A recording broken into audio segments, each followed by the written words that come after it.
네, 이사님, 요즘 이 아파트에 대한 규제가 좀 많이 늘어나면서 투자처로 이 다가구나 다세대를 생각하시는 분들도 또 굉장히 많이 늘어나셨더라고요. 그런데 지어져 있는 이런 다가구, 다세대에 투자하는 것 외에도 또 신축을 통해서 재테크할 수 있는 방법이 있다고 들었어요. 오늘 그 내용 좀 자세하게 전해주실까요?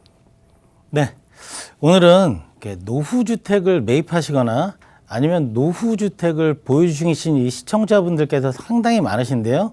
이 수익, 그리고 가치, 그리고 차익이 가능한 신축에 대해서 오늘 좀 말씀을 좀 드리려고 하는데요.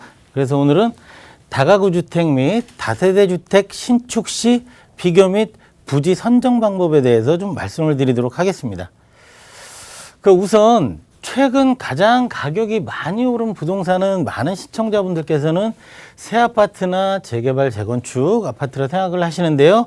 작년도 자료를 보시면은요, 서울 평균 주택가격 상승률에서 아파트는 연 6% 이하, 하지만 토지를 보유한 주택은 연 15% 이상의 수준이 상승한 거로 나타나고 있는데요. 이렇게 수준 상승이 된 이유는 활발한 역세권이라든지 이 젠트리피케이션이 진행되는, 이 젠트리피케이션이라는 거는 이제 계층 이동인데요. 계층 이동이 진행 중인 지역에서 다가구 주택과 통다세대 주택이 가격 상승이 많이 됐기 때문에 이러한 지금 15% 정도 수준이 상승이 된 거로 나타나고 있습니다.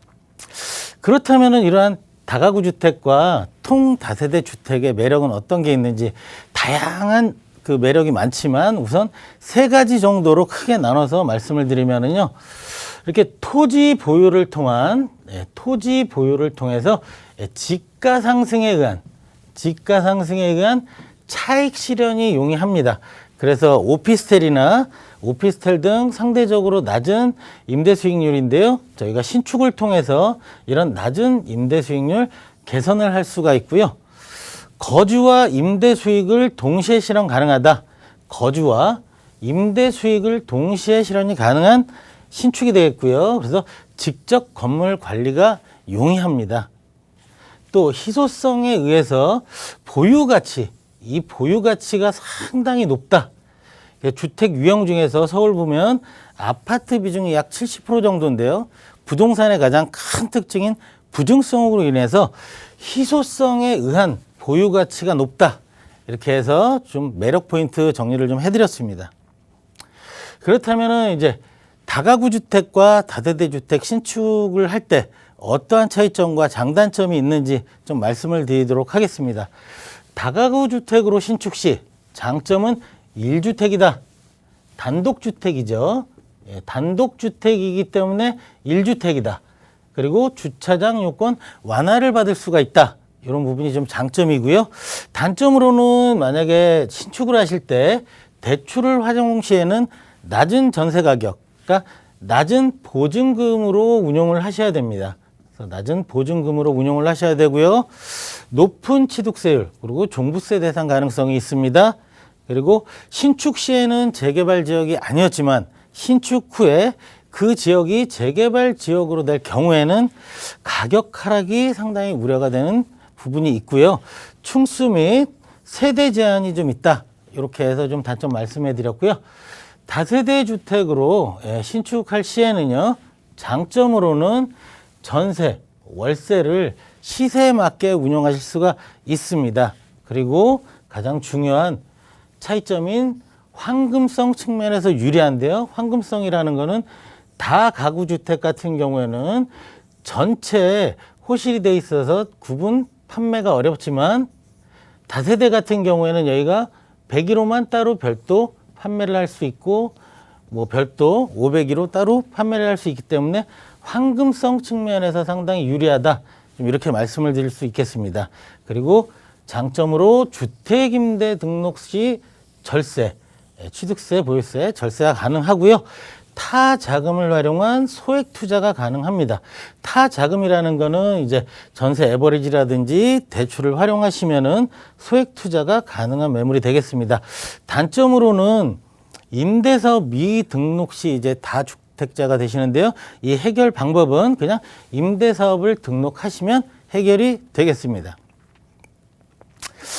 이제 저희가 앞서 설명드린 거에 대해서 좀 간단하게 그림으로 설명을 드리는데 이게 이제 지난주 부동산 여기에서 저희가 소개해드렸던 매물인데 그날 바로 매매가 돼서 오늘 요 설명을 좀 드리겠는데 신축 전에는 지하 1층, 지상 2층, 대지 45평 매물이고요.